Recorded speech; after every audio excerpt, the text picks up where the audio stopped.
Mi nombre es Luz Dari Patterson Leist, Human Resources Manager para el complejo de Aruba Marriott.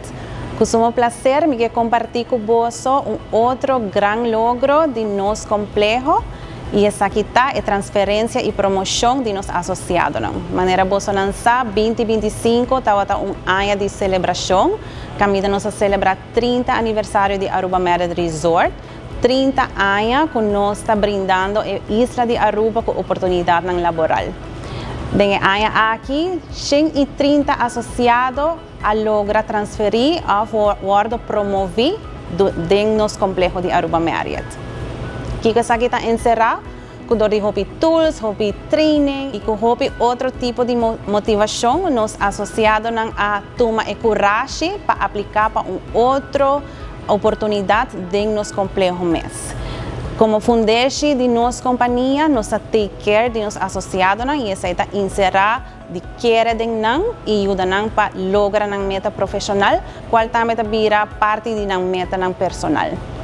En el momento aquí, nos tenemos más de 50 posiciones abrir, entonces aquí también vira automáticamente una invitación.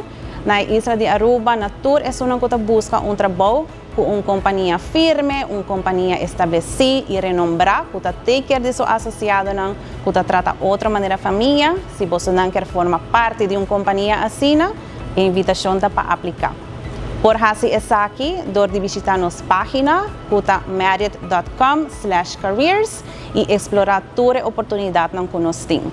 Esta es fácil, vos aplicar online y si vos necesitas un tiki ayuda, vos pasar a nuestra oficina de Human Resources aquí en Marriott, de luna para Jaranzón, entre 10 horas y 20 para 2 horas de mediodía. Nos ayudamos con la aplicación online y también me quiero dar un tip para una vez que vos haces la aplicación, para vos quedar pendiente de WhatsApp, para saber exacta manera que nos lo comunica con vos, para explorar qué oportunidad y qué fit hago por ti aquí en Marriott.